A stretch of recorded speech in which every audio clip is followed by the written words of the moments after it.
Hello, everybody. Welcome back to Life in Motion. I'm your host, Grace Becker. I'm a licensed mental health therapist and an enthusiast of life. And I'm so happy to have you all back with me this beautiful Thursday for another episode.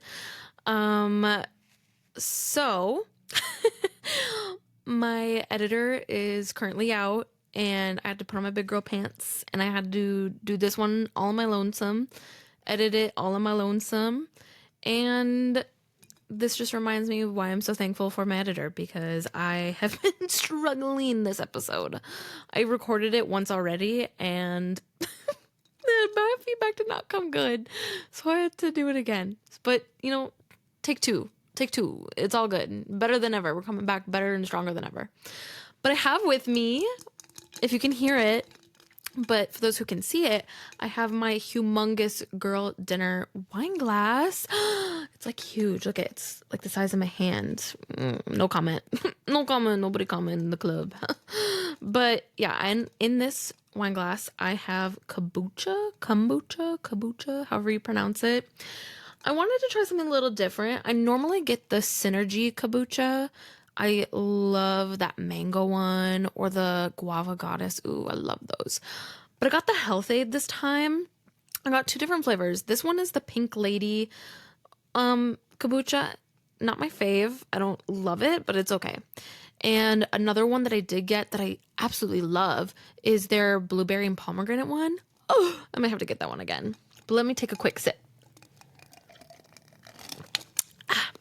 Since I did already record this, my mouth might be a little dry because I just got done therapizing for a day and I talk a lot when I'm therapizing. My job is to talk. And then I am recording 2 episodes today, I guess, instead of just the one. But it's all good. I'm happy you're all here with me. And yeah, I hope life has been good for you all lately. I was thinking about what episode I wanted to record for today, and the way that I come up with episodes really depends. Sometimes I'll come up with them when I'm maybe working with a client or I'm talking to a friend or someone in my family, and I'll just randomly have a thought, or I'll be talking about a skill in therapy and I'm like, oh, that would actually be a good podcast episode. So today we're going to be talking about distorted thinking. Clap, clap, clap, clap. Everybody claps in the club. So the reason I wanted to get into distorted thinking is because I was talking about it with somebody the other day, and it's something that I catch myself doing all the time that I'm trying to be more mindful about correcting. And it's something that I help a lot of clients with as well. So I thought, you know what, if there's so many people, if I'm also struggling with this personally, I'm sure there's those of you who can maybe relate to this episode, and hopefully I can help you out with some of the distorted thinking. So to kind of hook you in and tell you a little bit about what we're going to be talking about, I have a question for you. My question is, do you ever catch yourself thinking something like, I'm always a mess. I always mess things up. I'll never be good enough. I'm a failure.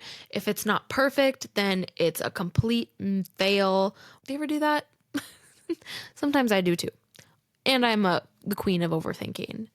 So these kind of thoughts got me thinking, why do our brains do that? Why do our brains seem to trick us into believing those things, right? Because we'll have the thought and then we'll stick with it. We'll think, oh my gosh, because this happened, what if this happens? Oh, they don't love me anymore. Oh, I missed 10 points off of that exam. I'm a failure now. And our brains will actually trick us into believing that these thoughts are truth, when often they're really not. So we're going to be getting into distorted thinking. And in exploring that, we're going to be exploring the different thought patterns. I'm going to talk a little bit about some of the common distortion types, relate it back to some other diagnoses such as anxiety, depression, low self-esteem. And something to keep in mind as we're going through all this is that distorted thinking impacts not only the individual, but it can impact our work life. It can impact our social life, our relationships, our decision making, our mental health. It really it really can affect all sorts of areas in our life. So as you're going through and you're listening to this episode, I encourage you to reflect on maybe how some of these things might be showing up in your life. And then when I give tips on how to challenge these distorted thinking types, I encourage you to reflect on, okay, if this is the distortion type that I use when I'm at work or when I'm talking to my partner, how can I counteract that? How can I challenge it? And I'm going to give you tips on how to do that. But just something to kind of be thinking about as we're going through this episode. So let's just get right into it. So what even is distorted thinking? So distorted thinking refers to patterns of thought that are either irrational, inaccurate, exaggerated, or are just leading to negative emotions, thoughts, and behaviors. And when I'm explaining distorted thinking to people, I always come down to this therapy modality called CBT, or cognitive behavioral therapy. And in cognitive behavioral therapy, there is the foundation, which is called the cognitive triangle. And I'm holding up a triangle right now. And in this triangle, in the therapy modality, it kind of talks about how a person's thoughts are connected to their feelings and their feelings are connected to their behavior. So it's just kind of a way of explaining that they're all interconnected, right? The things that we think affect how we feel, which affect how we behave. The way we behave affects our thoughts, which in fact impacts our feelings. They're all interconnected, right? They can influence each other. So you can see how if you have a irrational thought and an irrational thought, that it can influence maybe a more negative emotion, such as guilt or shame. And then it can lead to behavior that's not helpful, such as shutting down, crying, maybe self-harm sometimes, right? It can lead to self-harm for people. It can lead to all sorts of behavior, thoughts, and emotions that are not helpful for us. The great news is, though, is that you can challenge it, and there are ways to take that negative triangle, that negative cycle, and transform it into a positive, productive triangle or cycle. So let's get into it a little bit deeper. The thing about distorted thinking is that it is linked to all sorts of mental health diagnoses. It's linked to anxiety, depression. It can be linked to PTSD. It can be linked to borderline personality disorder, all spectrums of things, ADHD, ASD, all kinds of things. Distorted thinking does not discriminate, and it can influence all sorts of issues within our lives. So I did break it down into kind of 3 categories in the way that I explained some of these distorted thinking types. So just kind of a precursor and as to how I'm going to explain this. 1, there are so many distorted thinking types.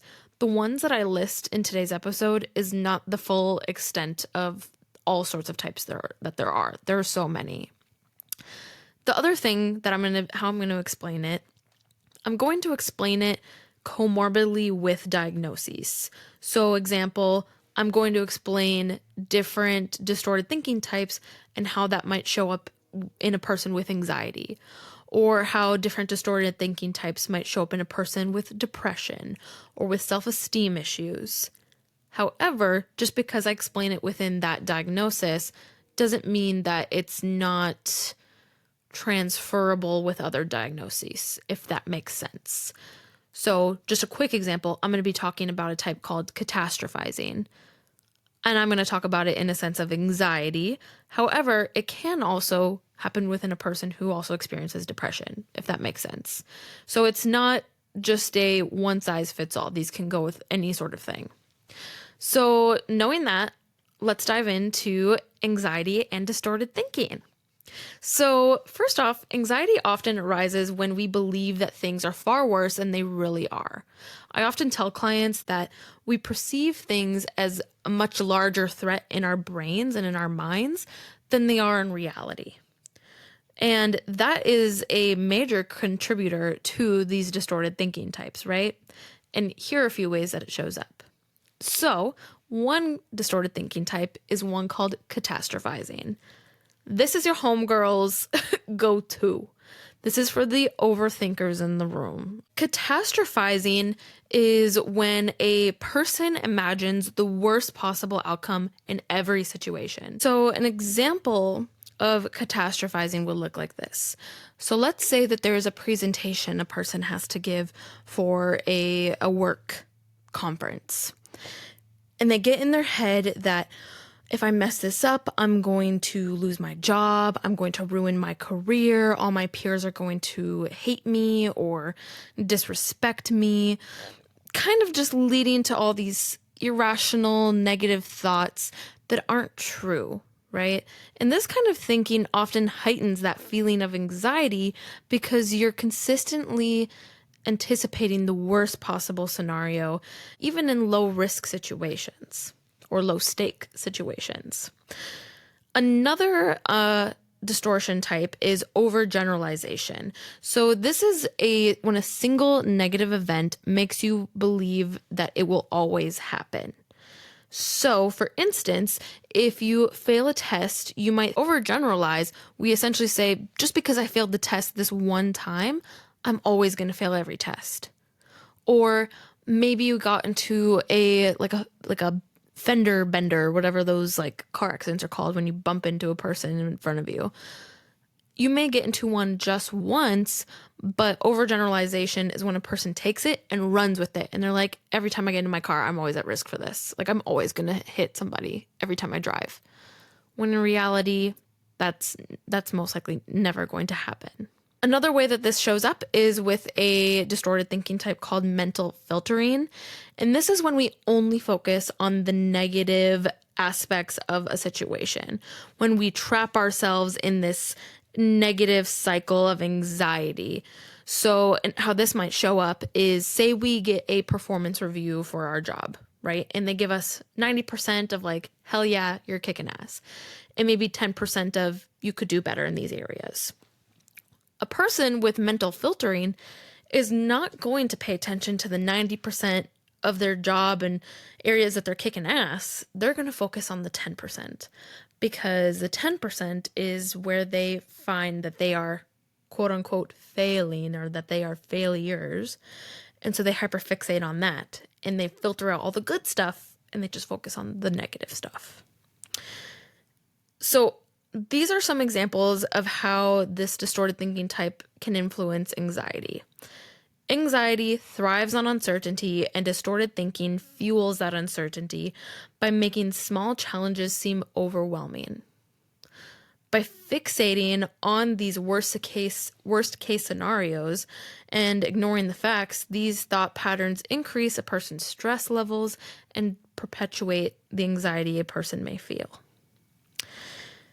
Distorted thinking can also show up in things like depression. Depression often involves feelings of hopelessness, worthlessness, and deep sadness within a person. And distorted thinking plays a key role in feeding that, right? It's like a monster, it just wants to feed it. One way this shows up is in a distortion type called all or nothing thinking.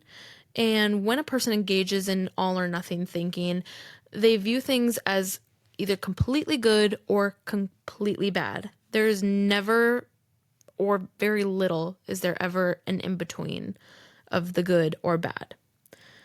So how this might show up in a person with depression is they might think to themselves, I'm a failure, I can never do anything right, even if it's a minor setback that they experienced. And this pattern creates a sense of despair, which can then fuel a person's helplessness or worthlessness, and leaves really no room for nuance or growth. Another distorted thinking type within depression, or how it might show up in depression, is discounting the positive. So people who struggle with depression often dismiss any positive feedback or accomplishments. Being able to accept a compliment is a very high social skill, right? It's hard for people to accept compliments. When a person compliments us, we either want to deny it by saying like, oh, like, no, like, yeah, you like this shirt? It's fine. I just got it on my Meemaw's barn out back in the back or whatever. And it's like, it's nothing special, right? Rather than just accepting the compliment. Something else you might try and do, or a person might try and do with discounting the positive, if they're receiving a compliment, is try to, reciprocate it back. Like, oh, I like your shirt. Oh, thanks. I like your glasses. When just accepting the compliment is all that really needs to be done. And this thinking, this discounting the positive thinking of, oh, they're doing that just to be nice. It doesn't really count, right? This thinking prevents a person from feeling proud of their accomplishments, for taking credit of the things that they kick ass in, right? Or the things that they do well in. And it keeps you stuck in a cycle of negative thoughts and reinforces that worthlessness that a person may feel when they're feeling depressed. Another distortion type that can fall within depression is personalization. So depressed individuals might often blame themselves for things that are outside of their control. And an example of this is, maybe say your friend is sad and they come to you crying, and they're crying about maybe they had a bad day at work or with a partner, and that person takes that situation, personalizes it, and says, oh, I fucked up. I'm the reason that this is happening for you. Like, it's my fault. I should have done this, or I shouldn't have done that. And this leads to guilt, it leads to shame. It's very blaming, and it really just feeds into that depression symptoms, when really, like, you didn't do anything. That was outside of your control. How could you have control over this person's day? How do you have control over this person's boss or this person's partner? How do you have control over this person? You don't. You don't have that much power. And sometimes that can be relieving when you realize, you know what, some things are just out of my control. Things that happen. They're not always great, and they can suck a lot of times, but doesn't mean that it was your fault. But when a person personalizes it, they make it believe that it is. Depression distorts how we see ourselves, how we see our relationships, and the world around us. And when we are unable to see those things for what they truly are, we reinforce the belief that life is hopeless, that we are hopeless, and that we are inherently unworthy or incapable, when that's just not the truth. Which kind of leads me into the last connection that I made with the distorted thinking. And distorted thinking plays a major role on our self-esteem. Our self-esteem is heavily influenced by how we perceive ourselves, and distorted thinking likes to capitalize on that and keep us trapped in this cycle of negative self-worth. So here's how it kind of ties into that. One of the first ways we do it is a distorted thinking type called labeling. So we'll label ourselves something negative, such as calling ourselves a failure or worthless, or even harmful, like even other things like fat, ugly, whatever that we may perceive as negative. And we internalize those negative thoughts as truths. And this can cause long-lasting damage to our self-esteem, because we start to believe that who we are is defined by our mistakes or our imperfections, right? Just because you made a mistake doesn't mean that you are a mistake, right? This also kind of goes into another type of distortion thinking type called emotional reasoning. And that's when we believe that what we feel is fact. Feelings are not facts. Just because you feel that you did something bad doesn't mean that you are a bad person. Something to think about is how we talk about ourselves as well, right? Like trying to recognize when it's an emotion versus when we're trying to identify with it. Just because you made a mistake doesn't mean you are a mistake. Another self-esteem distortion thinking type is should statements. Whether it's I should never do this, or I should do that, or I should always be successful, or I shouldn't do that so I can be successful. These different shoulds and should not hold us accountable to unrealistic expectations.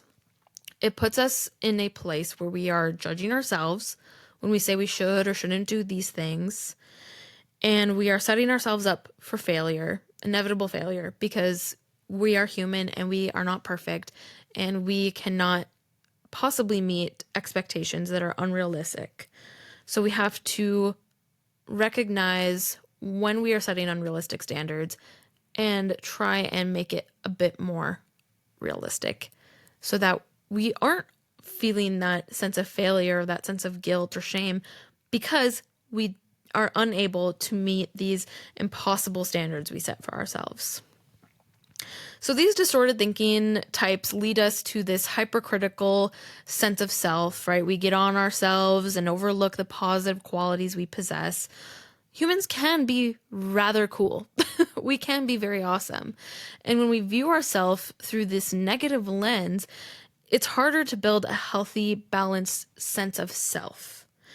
And we may consistently feel like we're not measuring up and feeling vulnerable to things like depression, anxiety, low self-esteem, because we are slowly diminishing our self-worth over and over and over again when we continue to perpetuate the cycle of distorted thinking. So let's talk a little bit more about that cycle, shall we? So I have kind of something to keep us in check here. So this is how the cycle may perpetuate, how it may flourish within us. So here's how it could start. It could start with anxiety, right? Maybe we're feeling anxious over something and it causes us to overthink the situation, which then leads to us catastrophizing. And this leads to avoidance or overcompensation, which can worsen feelings of inadequacy. And then that inadequacy can lead to low self-esteem, which may result from feeling like we're always falling short. And feeling like we're always falling short can lead to depression, which follows when these negative thoughts and feelings become overwhelming. And that's when the cycle can start all over again with the anxiety, right? Breaking this cycle can be difficult. However, it is not impossible. It takes a lot of consistency and mindfulness. Breaking the cycle involves learning to recognize distorted thinking and replacing it with more balanced, more productive thoughts. So I have a little scenario for you, and I'm going to use this scenario. And the distortion type I'm going to use is catastrophizing. So we have Sarah. Sarah just had a job interview for a position she really wants. She thought the interview went well. She answered all the questions, connected with the interviewers, and felt confident in her responses. But when she gets home, she starts overthinking everything. And these are the things that Sarah was thinking. This is how her distortion was showing up in her thoughts. So Sarah thought, what if I said something stupid? What if they didn't like me? I probably won't get the job. I'm never going to find a good job, and I'll be stuck in my current unsatisfying position forever. This is going to ruin my career, and I will be unhappy forever. Dun, dun, dun. No, girl. Reality check time. No. So, reality check.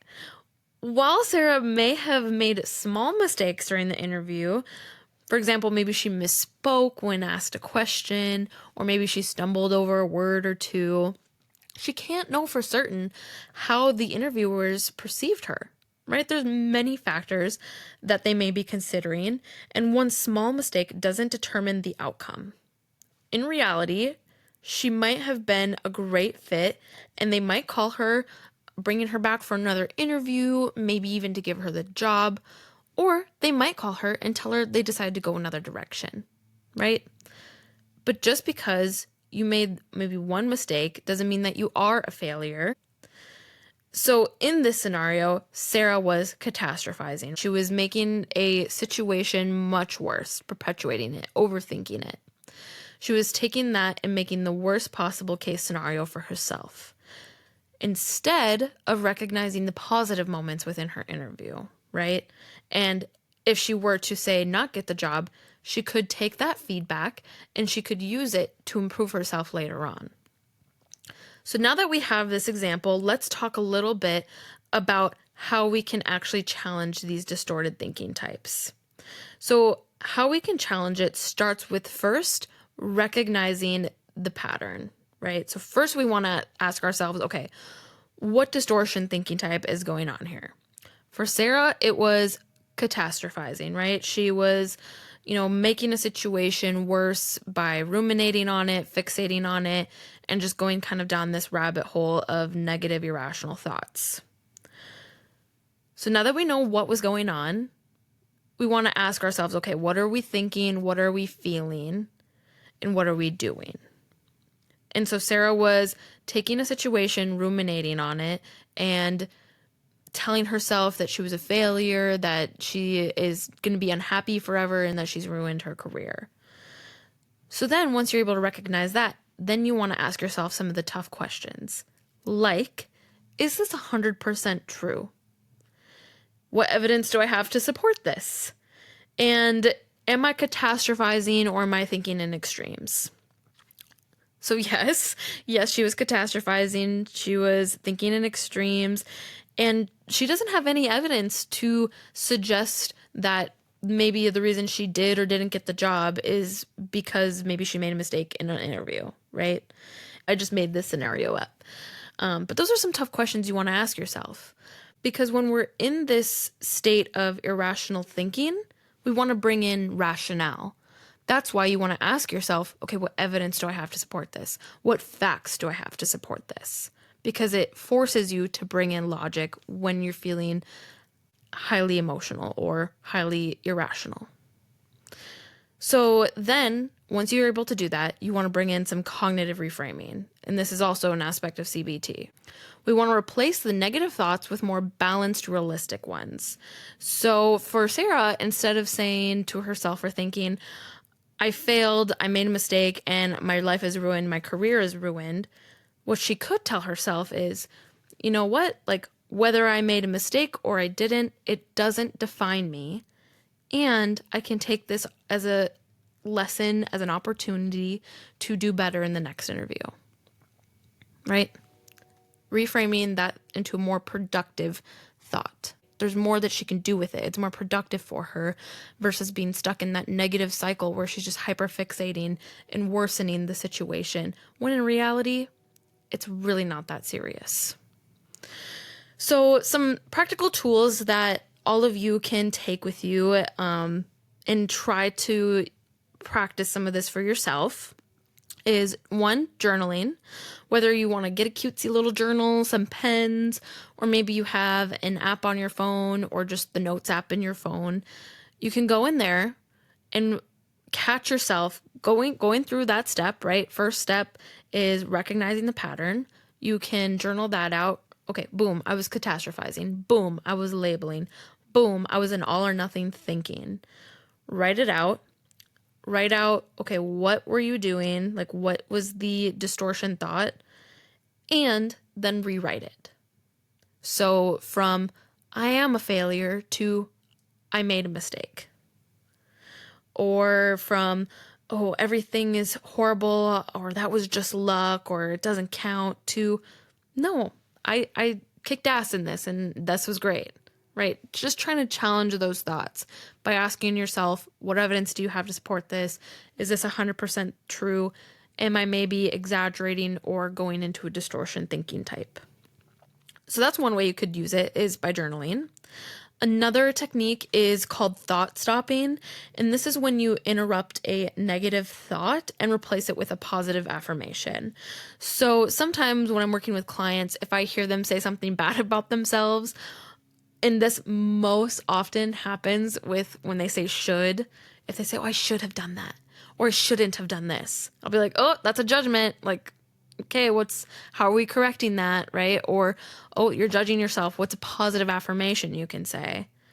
For every one negative thing you say about yourself, I want you to say 5 positive things. Because it really does challenge that brain chemistry and where your brain tends to go when you're in this distorted thinking type. So thought stopping techniques, those are some things you can try. The last practical tool I have is mindfulness. And mindfulness is when you bring awareness into your present moment and observe any thoughts or emotions you're having without judgment. Like most things in life, this is challenging to do, and with a little bit of consistency and your effort, it is not impossible. One of the ways that I like to do this is I'll have my clients maybe draw me an image and then I'll have them describe it to me. And whenever I catch them saying something negative or judgmental about it, I'll be like, oh, well, like without judgment. So maybe that's an exercise that you can practice. Go about your life, and if you catch yourself saying something judgmental to yourself, stop it. Stop right in the tracks. We're being mindful, we're stopping it, and we're going to do something different and correct that. So in summary, just kind of taking all that I've talked about today, I just want to bring it to this one point, and that is that we are all going to engage in distorted thinking from time to time, right? It's inevitable. It's going to happen. And recognizing these patterns is the first step to feeling more like ourselves and from freeing ourselves from this burden of perfectionism, right? We are human. We are imperfect. We are looking for progress, not perfection. But yeah, that's really what I have for you guys today. This episode was maybe a little bit of a shorty, but a goodie. If you want to know more about any of these specific distorted thinking types, let me know. Like I said, there are so many distorted thinking types. I did not even cover them all in this, but I did cover the more popular ones.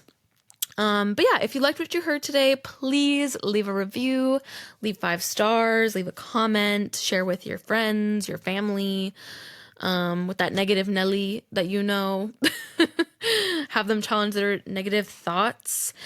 But yeah, if you want to get a hold of me, you can email me at life.motion24@gmail.com. If you want to get in contact with me through my socials, my Instagram is life.in.motion24. My TikTok is life_in_motion24. You can watch this episode on YouTube, or you can listen to it on YouTube, Spotify, or Apple Podcasts. But that's what I have for you today. Thank you so much for being here. I appreciate every single one of you and for tuning in with me this beautiful Thursday or whatever day that you are listening. But until next week, embrace the chaos and find the beauty. Bye.